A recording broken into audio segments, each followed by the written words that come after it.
Good morning, good afternoon, or good evening, everyone, and welcome to Lit by Communities, Build with, not for, community strategies for product innovation with Ruthie Berber.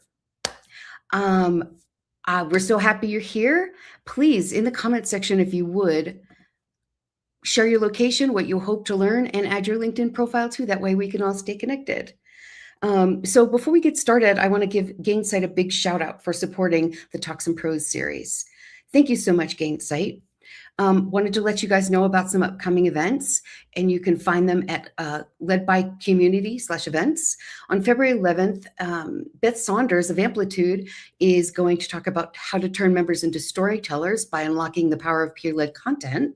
And on March 11th, Sarah Greisdorf is going to talk about scaling community relationships. Just a few minutes before we get started, just a little bit of housekeeping. As we go through the session, we'd like you to feel free to drop questions for Ruthie in the chat at any time. I'll be compiling them and going through them during the QA portion at the end. And if you weren't able to attend or you'd like to rewatch, the recording will be available in our video library for you to revisit. So I'm going to introduce you to the inimitable Ruthie Berber. Ruthie is a standout leader in community strategy and engagement with over 13 years of experience building high-impact programs that drive growth and belonging. She's currently the director of community and brand at Growth Therapy, and she leads initiatives that support and elevate more than 22,000 mental health providers through engagement programs, events, and enrichment opportunities. Beyond her work at Grow, because as if that wasn't enough, Ruthie plays a key role in shaping community ecosystems across New York. She leads the New York chapter of Women in Innovation, directs the New York chapter for Led by Community, woohoo, and facilitates local meetups for the Old Girls Club, creating spaces where professionals can connect, learn, and thrive. Ruthie is deeply passionate about community-led growth, mental health advocacy, and elevating women-focused spaces through thoughtful, human-centered programs. Good morning, Miss Ruthie. How are you doing? Good morning. It's so weird to sit and be talked about, like Get used to it. Only good things. Intro. How are you surviving the snowstorm? How many inches are we talking? It looks like it's a couple, but it just came out of the blue.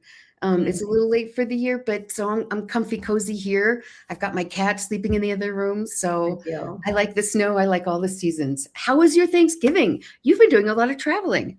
I have, yes. I actually got in pretty late last night from London, and then I'm off to DC on Friday, and then San Francisco on Wednesday, and then Tel Aviv on the following day. All for work?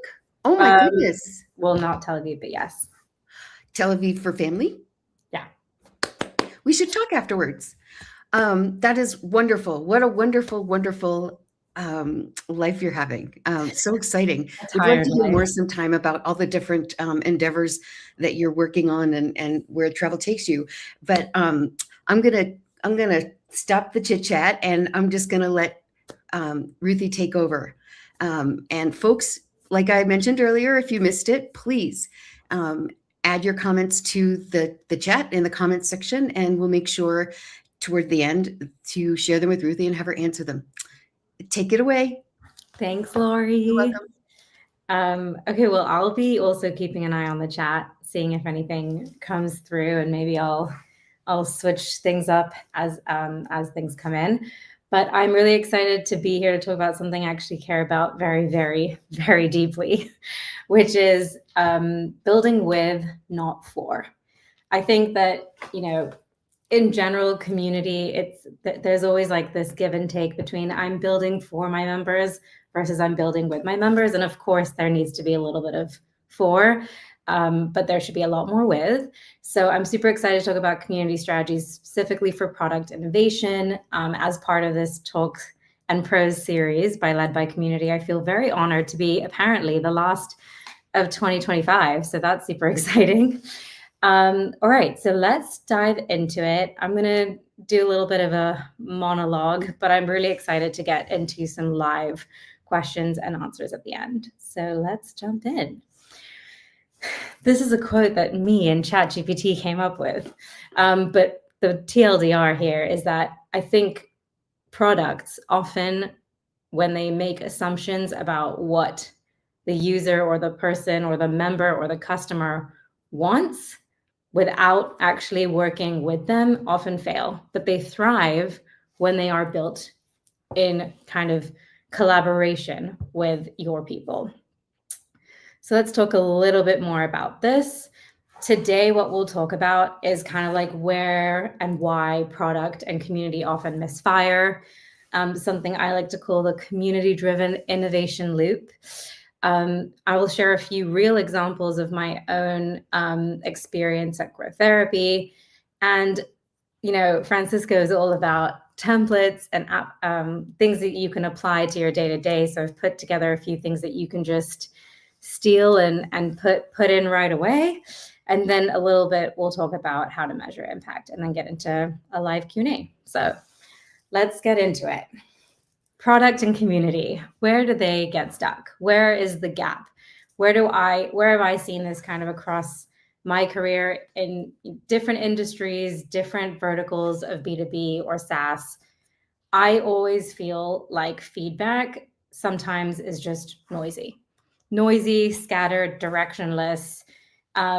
Insights that we glean from the community, they don't really map to any kind of like practical product timelines. Community teams, the ones, us in the background managing and working directly with the members themselves, like we tend to feel unheard. The product teams very often are reacting versus being proactive. And I think that's something that both the product and the community teams feel sensitively about. And then, of course, we're all listening, but nobody's aligned. So here are really the main gaps that I've identified. But of course, if you have seen any other gaps in your own experience, I'd love if you could drop them in the chat. But here are the few gaps that I'm going to be focusing on how we can close them. So here is the opportunity. The way that I see it is if we shift our, create like a mental shift and think about community as an innovation surface, not service. Oh my gosh. We're not just support, we're not just engagement, but really the community can be this always on discovery engine. There is no resource like it available for product teams. And this is where problems, language, and patterns, everything here will show up. If your users or customers are engaging with your product in a certain way or identifying something very specific or unique, they're unlikely to leave it in a targeted survey. They're probably just going to bring it up casually in discussions about the product itself. So this is what I like to call the community-driven innovation loop. Because we have this gap and we have this opportunity, the number one first thing to do is listen. And you can use, many, many tools, whether it's like AI powered to really just, scan and glean, or have your team kind of document. Like I have a person on my team who once a week goes through the channels and just kind of assembles feedback and insights from providers. Then we want to synthesize all this feedback. So of course, if we're a weekly or a daily basis, we're collecting and gathering feedback and insights, we need to zoom out a second, kind of look at all the inputs that we're getting and information that we're getting, and then analyze the patterns or main problems that are coming up. Because once we get enough information, we'll be able to see if there is a pattern or if it's like a one-off situation. Then collaborate, work together, share ideas, and we'll get into exactly how to do that. But once, I would say listen and synthesize is really like on the community team, and then collaborate and co-create is where you get in with the product team, the members, you activate the members, and then you co-create to develop and implement the solutions. So any questions about the community-driven innovation loop, feel free to drop them in the chat and we can get into it, but I'm going to dive into kind of each of these stages. And feel free, obviously, to take a screenshot. I'm probably going to share these slides after. But yeah, stage one, listen. And I think the key thing here is to listen intentionally. So something that we do a lot of is designing listening posts versus just monitoring.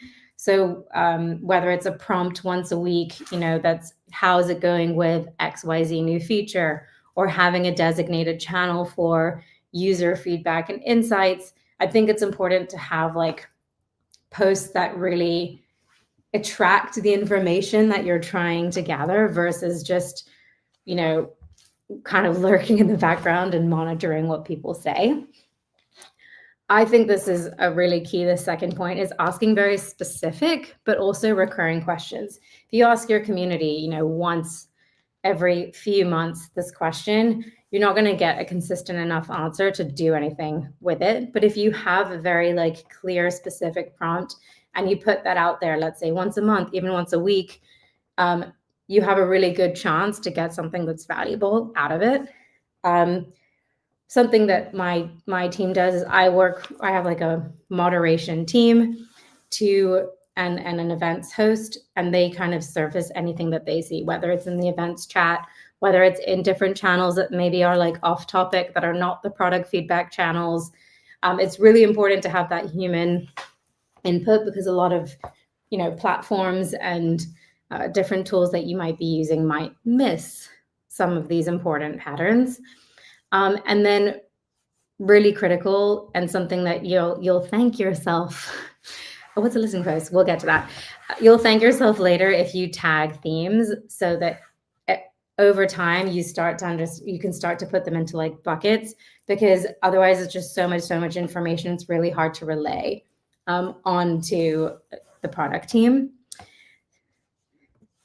Synthesize. And so I think this is like where the work is really quite heavy on a community team, but you move from kind of anecdotes and stories into insights, into distinct patterns, and use AI, friends. Like dump it all into ChatGPT and help yourselves kind of pull out key insights and patterns. Because I don't know about you all, but my community it's very chatty, very active. We have 22,000 providers. There's a lot of activity every day, probably like 2,000 posts a day. So we are obviously not going to be able to get all of that information manually updated. So really don't be afraid to automate where you can. The patterns, and this is what the way I kind of think about breaking down insights is, one is patterns, things that are showing up repeatedly, trends, anything that you can learn from. Pain points, what is the main thing that keeps coming up? Like that you're starting to see, hey, product team, like this is definitely not working. This is definitely not supporting our customers the way we want it to. And then possibilities. So I think possibilities is a bit of a mix. Like either you can kind of draw conclusions about possibilities, but you can also see, like many times your community members will literally say, it would be so much better if this thing did that. And then you can really start to put those into the possibilities bucket. I think in addition to kind of having these really clean takeaways that you can share with your product team, there is a lot of value in providing that quotes and context. I think like I like to do a little bit of a roundup of like, whenever I kind of pull out insights, I have like the insight, and then I put like a few quotes that kind of speak to that insight. So it really helps external teams contextualize it and understand, maybe like where the community member is coming from. And then something I like to remind the community teams out there, like we are interpreters. We can't solve all of this, but what we can do is take all this information, interpret it, synthesize it, and share it like internally in a way that is actually valuable and understandable for our teams. 3, collaborate. And this is something I really cannot stress enough.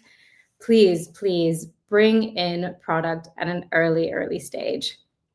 So as your teams are maybe like combing through this, or you're combing through this stuff, maybe start like with preliminary like updates or insights.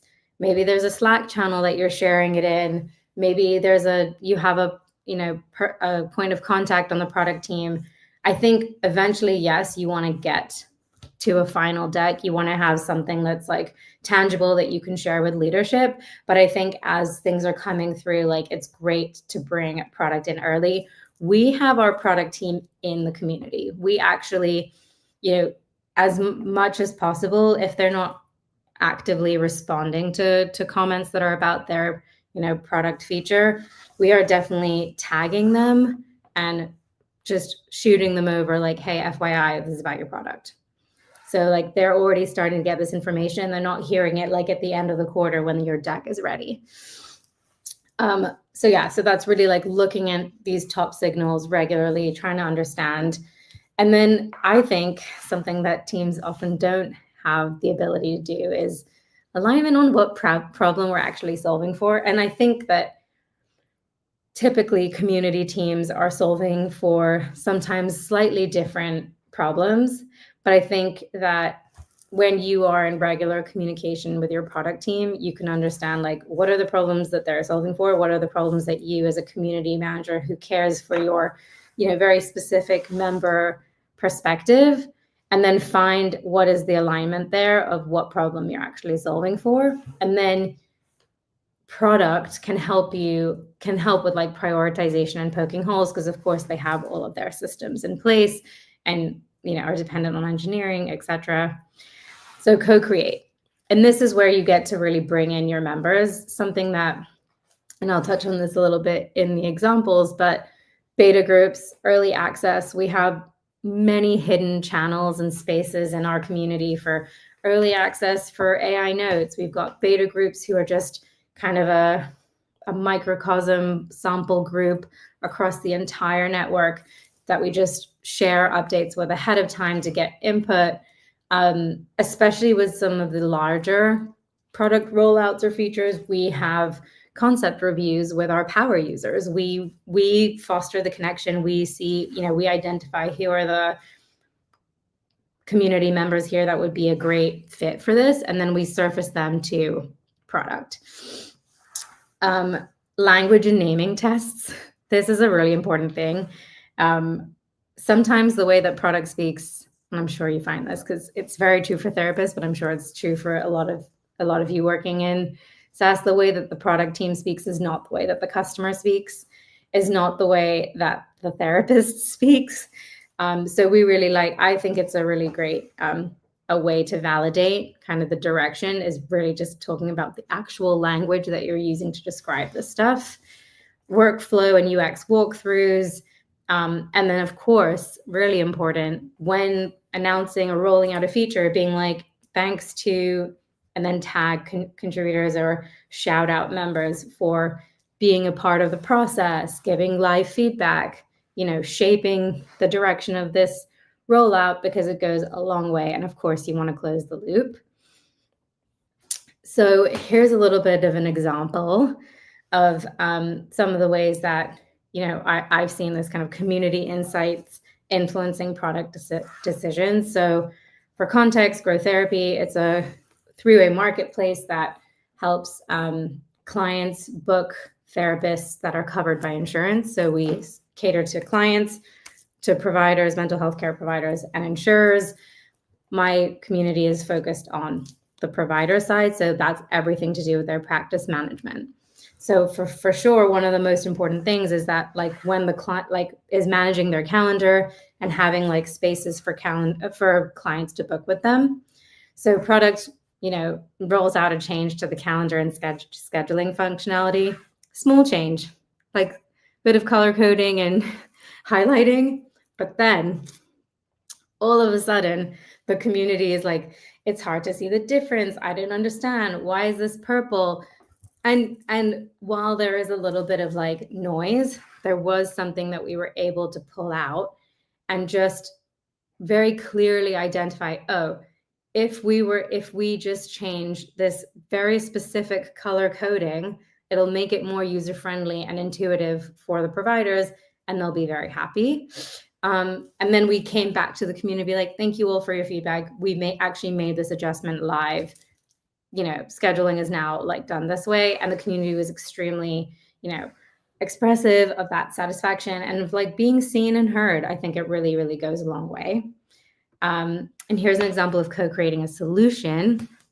So at Growth Therapy, we have something called Thrivers, which is our kind of thriving providers, if you will, our top providers. We designed something called the Advanced Access Program, and specifically bring in the Thrivers. They get to hear about new rollouts weeks in advance. They have like the opportunity to either go into like smaller groups and like live discuss, or just give feedback on the post.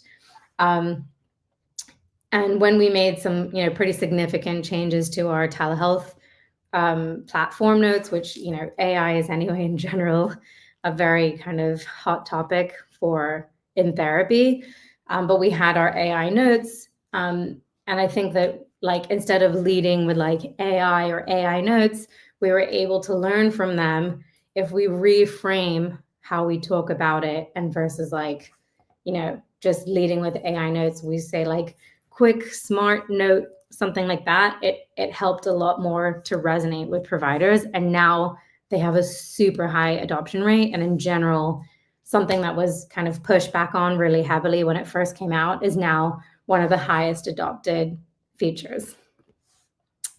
Okay, now let's get into the part where you can like do something about everything I just said. So patterns, pain points, and possibilities, weekly insight ritual, feedback decision map, and co-creation menu. I'm going to share all of these with you now. So let's get into it. So insight intake, this is an example. You have the 3 simple buckets. So in patterns is, we keep hearing this, common themes, recurring feedback, trend identification, really, really straightforward. Again, definitely recommend using ChatGPT. And then pain points, friction, confusion, drop-offs, where we're just saying there's a complete disconnect, right? The providers or your customers, your clients are not understanding a very specific part, or not able to maneuver or navigate a part of your product like you want to identify this, and quickly. So anything that is a bottleneck, anything that's a pure obstacle, and also maybe just a bad experience. And then possibilities, ideas, wishes. What if so many times I see in the community people saying like, what if you guys just did this, or what if we had that? And then it's just I kind of like to put in to the search, what if we, and genuinely you will get some really important information. So feature requests, innovation opportunities, and future vision. Make it easy for your team to just dump all of the insights into these buckets. And yeah, you can take a screenshot, but I'm pretty sure that I'll share the slides. But yeah, I want you to have this kind of ready to go and kind of apply to your day-to-day.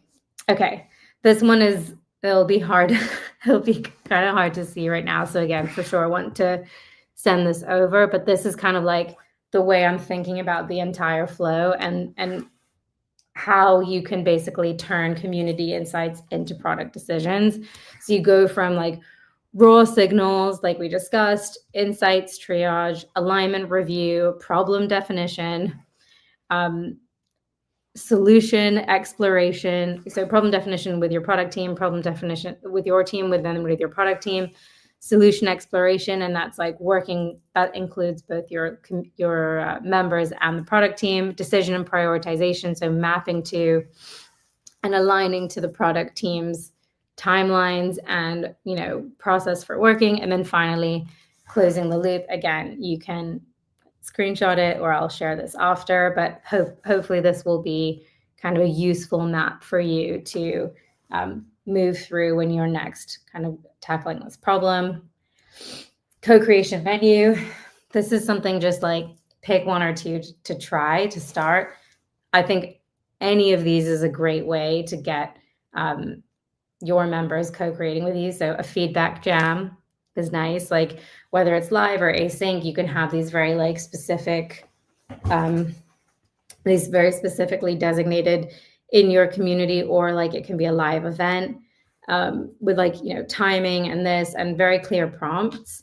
So beta groups as well is another way. Like but just be very, very clear about what the expectations are from your beta users, what they can and cannot discuss with the rest of the community, and what you're hoping to get from them. Like, don't just like kind of present it like, here, you have early access, and now what? Like, what is the outcome? Concept reviews, like we discussed on early mockups or things like that, language and messaging tests. And this can really be just with a few members, but kind of bringing in maybe a product member, a product manager, and having them talk with a few members on some of the ideas of like language and messaging, and seeing like, hey, A/B test in live, which of these resonates, which of these, you know, do you speak to more? UX walkthroughs and real workflows. And then something I like to do a lot is just a fast pulse poll in your community space. And that can be like, you know, calendar, how's it going with the calendar? Like, what's new? And then like just give them like 3 options so they can just really just select. Like, it's really easy to use, struggling with the new rollout, or absolutely cannot use this, like demand a change, right? Okay.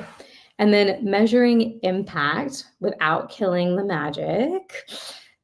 So in the end of the day, what we're looking for, and what I'm, you know, when I really am trying to like achieve when I think about this, is faster validation for the product team and fewer rollouts that just get rolled back. Like, something that has really, really changed since, in, you know, just over a year that I've been at Growth Therapy, is like, we have way less like crazy pushback that we need to roll back something, and like oops launches. And that's something that that's how I'm measuring the impact of this co-creation, and like building with, not for, clearer adoption paths. So if there's a smoother onboarding or feature adoption rate, that's a great indicator of like the impact of this. Of course, anytime something isn't working for your customers, support reflects that. So having like much less repetitive support volume for every new feature that the product team rolls out. Of course, another outcome here we're looking for is higher trust, referrals, advocacy. Like, we want to see a result of some of these rollouts to be members talking about how much they want to like share this with other, you know, people, advocating for it, and really expressing trust. And then for me, one of my kind of indicators of impact has really just been the product teams being now proactive and saying, what are we hearing from the community on this? They actually want to know. I don't have to constantly be like, so in the community, we're hearing this. Now we get that inbound from the product team. So that's another way that you can really tell if this is having an impact. So TLDR of this entire talk is really, it's a mindset shift of building with, not for. It's a posture versus a one-off project. It's really something that you're doing from now on. You can start with something small, like one ritual, whether it's like the feedback jam or a beta program. It doesn't have to be something absolutely giant, but really start with, you know, like taking 1 or 2 things across that community-driven innovation loop and starting. And then treating the community more of like a thinking partner versus a focus group. Like, really invite them to co-create, and don't let that invitation be like just for show. Really, if you're giving them the opportunity to contribute and co-create, then mean it. And then I think in general is just always thinking like, where can we invite our members in one step earlier? And that is my monologue come to a close. Thank you very much for listening. Let's build better things together. You can connect with me on LinkedIn, on the Led by Community Slack, or at New York chapter events like we have tonight at Fabric. TLDR is too long, didn't read. Sorry, it's startup speak, SOS. I'm sorry for that. I would love to hear your questions. I saw a few come in, but then of course I was unable. Well, from Sophia asks, what's a listening post? A listening post. Okay, so this is really, so I think in general, there is 2 kinds of like product posts, right? One is like, hi everyone, announcing this update, like product announcement, la la la. The other one is like, hey everyone, you might have noticed that we recently made this change. We'd love to hear from you about some of the main things that are coming up, and really like reframing. And I don't think, by the way, that it should be one or the other. One could follow the other, but I just mean that it should be when a post is a listening post, it's very clearly designed to get feedback. That's fantastic. Lena, I hope I pronounced your name correctly. If I didn't, please correct me. For stage 4, do you use NDAs for setting up these groups? Some of them, yes. It depends on, obviously, the sensitivity of the feature, the rollout. I will say specifically in healthcare, absolutely. Almost all of these require NDAs. And I think that this way also, they take it more seriously. They understand, like, you can't just go and run your mouth about this now in a Facebook group. So yeah, I do think it's important. That said, if you don't have a legal team or NDAs, an NDA set up at your disposal, I think that just being extremely, extremely clear with your members about what they can and cannot discuss or share if they're part of these groups, and what they're really like signing up for. Thank you. Tom asks, how do you properly activate your members and incentivize co-creation? So I can share a little bit about what we do at Grow Therapy. Obviously, for each community, members are motivated by different things. Some of the, we have a wide range, right? These thrivers, they get like different perks throughout their journey on Grow Therapy. But one of the things that they get extra is if they refer someone else to join, not someone else, if they refer another mental health care provider to join, they get a $200 Amazon gift card. Then beyond that, it's like there's an incentive in that they get to see and input in the product ahead of time. Like that in and of itself is an incentive.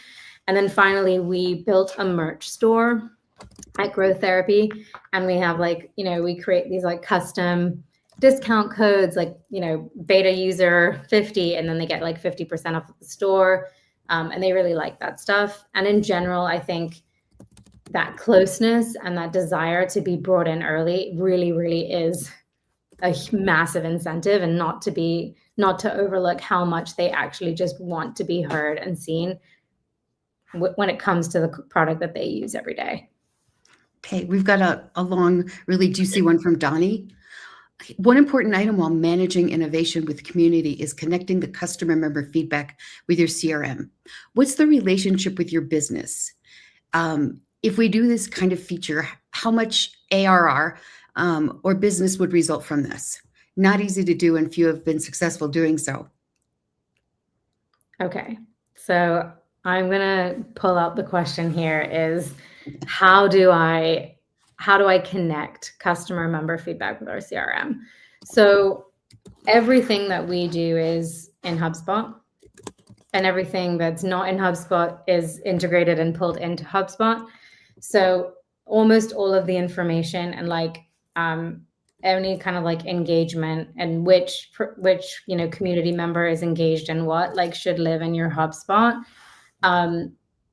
If you don't have it, whatever your CRM tool is, if you don't have a direct integration, I definitely recommend checking out like Zapier or Kato to kind of come up with these like connections. I do think it's really important, like you said, Donnie, we definitely want to be able to measure how much this is moving the needle on the business. And so, if the product team's OKRs are to see, 15% adoption in the first week, we can see okay, for a rollout that wasn't kind of conducted with the co-creation group or Thrivers, how did that fare? And then compare it to one that was with Thrivers, and then you can get a better sense of is this moving the needle on this key result? Cool. The next one is from Divya. Can you see it? How do you activate? Oh, great. How to activate the high flowing side of members to grow a community. I think this is a little bit more talking about like the growth of your actual member base versus, product innovation. But I will say, like, specifically for a customer community like ours, the community is really part of the life cycle of getting on the platform. So once a provider gets onto Growth Therapy, they sign up, they get credentialed in the different states that they're licensed in, they get set up, they set up their profile. The next step is an invite directly to the community. That means before they've even started seeing clients, they're already in the community. So I think in general, having your customers brought into the community at the earliest possible phase will go a long way. And then I think activating those members and keeping them coming in is, you have a little bit of a flywheel, but like the content that you create in the community, you share out and then bring people back into the community. We have so many resources like free continuing education units or, webinar recordings that are only available to customers who are in the community. So whenever we link out to those, they need to be able to, they will link through straight to the community. So if they have kind of deactivated their account, they'll have to reactivate. Will this methodology apply to courses? Yes, absolutely. Yeah, I think so. I think if you think about a course, it's just like a product, right? Like how do you want people to sign up, go through the flow, get something out of it, see results. So I would say probably not too much of a tweak in that you just replace the word product with course, and you can do naming and messaging review. You can have a beta and be like, here's some of the content that we're thinking. You can then turn those beta, or advanced access users into advocates to help promote the course and bring people into the course. What is the best way to recruit users who are design partners willing to share feedback on product? Yeah, so I think a little bit more on the whole like incentivizing. I think making it super, super, super upfront and everywhere you can in the community that these opportunities exist. One, I don't think it's like obvious. Like sometimes, you posted it once a month ago, like how do the newer members or a member who might have missed it, how did they know that they have this option? So really, really like making it very highly visible in the community. Again, incentivizing, one, really just leading with the fact that they get to co-create, shape, and design what they are using. Two, when you close the loop, you really like give credit and remind and show others like, hey, when you are involved in this co-creation, like you'll also get the credit. And then, like I mentioned in one of the previous questions, you can also go like into tangible incentives like gift cards and merch store discounts. And we do like shout outs. Like, so we have the Monday member shout out that we do. So it's a great opportunity to be like, shout out to XYZ member who was so involved and so helpful in the listening review that we did a few weeks ago. So really just giving credit where credit is due, elevating your members who are contributing, and thinking of like small ways that you can, one, recognize them, two, be thankful and show that gratitude, and three, like give them a little bit of a reward. There's no shame in that. In the end of the day, they are helping you with your work. Which platform? Yes, I didn't mention it. The platform that we host our community is Circle, and it is an entirely private customer community. So you can only access the space if you are an active provider with claims in the last 60 days on Growth Therapy. If you started on the platform and then for months you haven't been seeing clients, you no longer get access. We're really strict about it because we have a lot of proprietary information. There's a lot of resources that it just wouldn't be fair to give access to non-Growth Therapy providers. So yeah, we're on Circle. Some of the ways to get more people in product to buy into the value of product insights and community with product managers who seem to fluctuate naturally. Yeah, so I think It's really just empowering them, emboldening them, and in a similar way to your members, like recognition, elevation. Everyone's a human being, right? Like think about your average product manager. They don't have much time. They're really stressed out. They're really focused on like, on these very, very like specific outcomes and results that are very, very tied to like their part of the product. And so when you can really like, I don't know, package digestible insights for them that are super valuable and be like, hey, PM of this. So actually, we've seen a lot of great stuff come up in the community about your feature.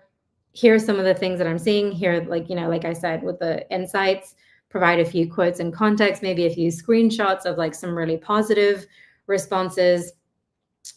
And then summarizing kind of like, so the moderator that I spoke of, she every Friday, she puts in the product, she goes to the team product channel and shares like, here's a roundup, links to the exact post if they want to go in and see the actual comment, but like puts kind of the summary, like so-and-so provider would like to see XYZ for this specific product, like a feature adjustment, and then tags the specific product manager. So then the product manager comes in, they know exactly what they're looking for. And Lena, yeah, we have a crazy team. We are a team of, I have got 8 people on my team to manage the 22,000 therapists. So big, small, hard to say. But no, an incredible team. And yeah, we do really pride ourselves on working closely with the product team and really, really inviting them into the community. So another thing that I think really helps here is like showcase and spotlight your product managers. Like we just recently had a rollout for like AI photos, and we know that providers don't love AI. But like, listen, some of their profile photos were photos of a photo, like that they uploaded a photo, take a photo of a photo and put it as their profile photo. So we obviously wanted to show them like, look, there's a really low lift, extremely quick way that we can make your profile photo 100 times better. And we brought in the product manager to do like a live demo and be like, here, give me your photo. Show me what you do. And then like really showing them all the options that the AI tool pulls out. And then like in real time, the providers were so excited, but also the product manager like went back to the Slack channels like, oh my God, we had such a great demo. It was so amazing. Like adoption is super high. And then you start to see like this kind of like, it feeds into itself. The product manager is excited, the community members are excited, and then it kind of like snowballs. Can you share more details about Thrivers? Yes. So Thrivers specifically, and I think this exists probably, in a under different semantics in every company, but Thrivers are, let's call them like your super successful customers who are doing super well with your product specifically, meaning that they probably use all of the features. They have really great results monetarily, like through if it's B2B, right? Ideally, this business is successful. So we want to see that the business is thriving. So when I say Thrivers, think about this. Thriver can not necessarily mean a mental health care professional. It could be an e-commerce merchant that's, thriving on your product because it's bringing them so much, X more revenue, something like that. So I was simply saying that they are the shoe-in ideal population to then put into an advanced access program and then frame the advanced access program as a perk for these Thrivers or super users or like super successful customers. So an advanced access program is really a beta program, is really whatever you want it to be. But I think given that they're already super successful with your product, they're more likely to want to invest the time in something like this. That's extra time. What advice do you have for a head of community working in an organization that considers the community platform itself as the product that, yeah, amazing. I mean, then I would say you're in an even better position, right? If the community platform itself is the product, right?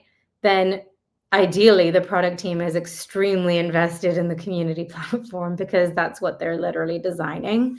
So I think that really aligning yourself and presenting, again, as an individual head of community, I'm assuming if you have a team, even if you don't have a team, really, really presenting internally as like the partner to the product team, and showing that that community is not something that's limited to like the community team or engagement or anything like that, but really, really, really highlighting like, and again, especially if community is the product itself, really like tying everything to revenue and business, and every change and update and thing that you roll out, it's kind of like a, in partnership with the product team, we've seen XYZ results.